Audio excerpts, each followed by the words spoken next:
Hello दोस्तों, स्वागत है आपका आपके अपने चैनल मार्केट सपोर्ट में। दोस्तों, आज की इस वीडियो में हम बात करने वाले हैं जियो फाइनेंशियल सर्विसेज के शेयर के बारे में। अगर आप देखोगे तो जियो के बारे में हमने पिछले कुछ दिनों से कोई खास चर्चा जो है नहीं करी, ये तो आपने देखा ही होगा।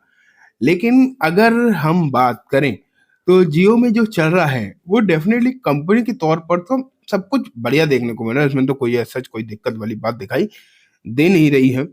लेकिन अगर देखा जाए जो सिचुएशन आपको देखने को मिले है, मतलब जो सिचुएशन आपको देखने को मिली है वो किस तरीके की है वो मैं आपको आज की इस वीडियो में बताने वाला हूँ। एंड हाँ, इनके सीईओ की तरफ से देखा जाए, मैनेजमेंट की जो बड़े लोग हैं उनकी तरफ से एक बेहतरीन चीज आपको, या फिर मैं बोलूँ बेहतरीन चीज तो नहीं, एक बयान देखने को मिला है, वो हम बात करने वाले हैं। लेकिन साथ में हम दो और स्टॉक्स के बारे में भी दोस्तों डिस्कस करेंगे। एंड वो दो स्टॉक्स कौन कौन से होंगे उसके बारे में जानते हैं। सबसे पहले मैं आपके सामने रखता हूँ जियो का फ्रंट पेज।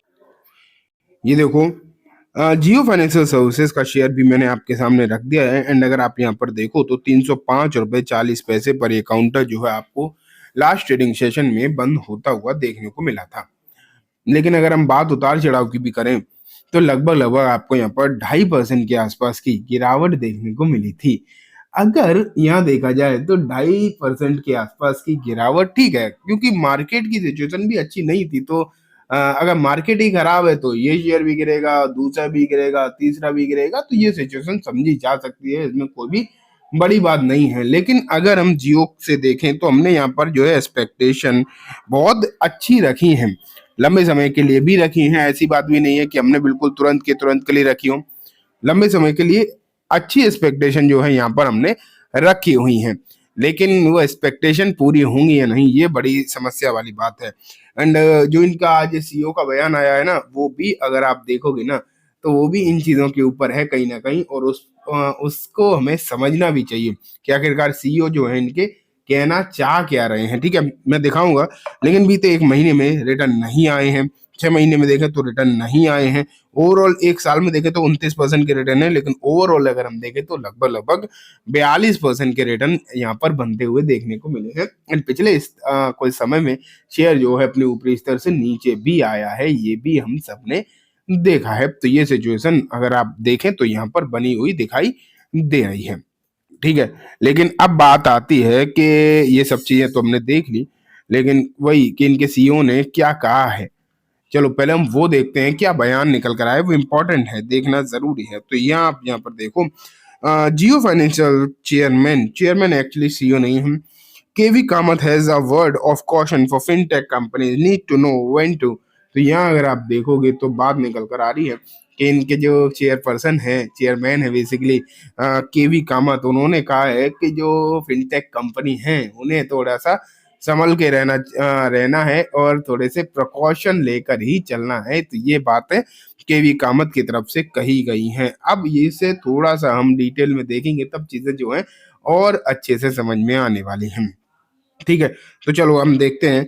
यहाँ लिखा है इनकी कंपनी जो है, KV Kamath chairperson of Jio financial services shared a word of caution for the fintech company, speaking with the Kunal Shah, founder of Trade, at the money control fintech conclave. Kamath said the many fintech are burning money without understanding when to stop. He warned that the fintech need to nail realized it is that there is no clear end game in the sight for this company. They could have actually stopped the one despite growing well. He added, stressing on the importance of financial prudence. तो यहाँ अगर हम देखें तो केवी कामत की तरफ से बयान निकल कर आया है। स्पेशली ये बयान देखने को मिला है ना आपको, ये कहीं ना कहीं क्रेड की जो सिचुएशन है उसे देखकर ही इन्होंने बात करी है। क्योंकि हुआ क्या है, क्रेड के जो फाउंडर हैं कुणाल शाह, उनके लिए या उनसे बात करते हुए इन्होंने बात करी। डायरेक्टली उनका नाम नहीं लिया है, लेकिन हाँ ये कहा जरूर गया है कि फिनटेक कंपनी जो अपना कैश या अपना जो पैसा जो है बर्बाद कर रहे हैं, चला रहे हैं, उन्हें एक्चुअल में समझना चाहिए कि कहाँ रुकना है। एक्चुअल में एक चीज और है, आज के समय में फिनटेक का जो गेम चल रहा है वो कुछ इस तरीके का है कि कंपनी पैसा बनाए न बनाए, बन तो सभी कर रहे हैं, जला तो सब रहे ही हैं पैसा, ये तो आप बांध कर चलिए। तो ये सिचुएशन जो अभी आपको देखने को मिल रही है ना, तो ये कहीं ना कहीं समस्या वाली बात है। फिनटेक कंपनीज बहुत तगड़ा रिस्क ले रहे हैं। एंड इंपॉर्टेंट बात यह है कि अगर पैसा बर्न हो रहा है तो भी जो है वो लोग रुक नहीं रहे हैं। सबसे इंपॉर्टेंट बात यह है कि वो लोग रुक नहीं रहे हैं एंड इस गेम को कंटिन्यू ही करके रखा हुआ है। और अगर देखा जाए तो एक चीज मैं आपको और बताना चाहूंगा कि फिनटेक जो है, ये जियो फाइनेंस जो है वो भी एक फिनटेक कंपनी ही है। ये भी आप मान के चलिए। अगर आप ये सोच रहे हो कि जियो कुछ अलग है, ये भी एक कहीं ना कहीं फिनटेक कंपनी ही है। ठीक है, तो इस बात को भी समझना चाहिए। और जो इन्होंने बात यहाँ पर करी है तो वो भी आप ये मान के चलिए कि अपने पर भी कहीं ना कहीं लागू होती है। लेकिन अच्छी बात यह है कि केवी कामत ये बात समझते हैं कि हमें कहाँ तक चलना है, कहाँ तक रुकना है। ठीक है, ये बात हो गई। और अब बात आती है कंपनी के फ्यूचर परसेप्ट की। तो आपको चेयरपर्सन के इस माइंडसेट को अगर आप देखोगे तो कहीं ना कहीं समझना चाहिए। अगर चेयरपर्सन सही डायरेक्शन में काम करते हैं, रिलायंस तो ये हम जानते हैं कि रिलायंस का मैनेजमेंट कभी भी मतलब ऐसा नहीं कि कभी भी फेल नहीं हो सकता, गलत फैसले नहीं हो सकते। लेकिन रिलायंस की जो मैनेजमेंट है वो एक प्रूवन रिकॉर्ड के साथ है। ये तो हम सब जानते ही है ना कि उनका जो पर्टिकुलरली मैनेजमेंट जो देखने को मिलता है वो इस तरीके का है जिससे हम उम्मीद लगा सकते हैं, और वो भी अच्छी और बड़ी उम्मीद भी लगाई जा सकती है रिलायंस की मैनेजमेंट से। तो ये जो बयान भी निकल कर आया है ये एक तरीके से एक बड़ा बयान कहा जा सकता है। ठीक है, लेकिन ये बात हो गई दोस्तों जियो के बारे में। अब मैं आपको जो है लेकर चलता हूँ नेक्स्ट शेयर के ऊपर, जो कि रहेगा एक बोनस वाला। एंड दोस्तों इस शेयर का नाम अगर आप देखोगे तो आपके सामने भी है। नाम आप देख पा रहे हैं यहाँ पर, भारत ग्लोबल डेवलपर। अगर हम भारत ग्लोबल को देखें तो ये कंपनी 1236 के आसपास का इसका आपको प्राइस देखने को मिल रहा है बेसिकली। एंड अगर यहाँ देखोगे आप तो सिचुएशन आपको लोअर सर्किट की देखने को मिली है। लेकिन कंपनी देने वाली है जल्दी एक बोनस। रेशियो होगा 8:10 का। एंड रिकॉर्ड डेट होगी जो 26 दिसंबर की। ठीक है, तो ये बात भी हो गई दोस्तों एक बोनस वाले शेयर के बारे में। अब मैं आपको लास्ट में लेकर चलता हूँ एक डिविडेंड देने वाली कंपनी के ऊपर, और देखते हैं कि क्या हालचाल है। एंड डिविडेंड वाला शेयर है दोस्तों वेदांता।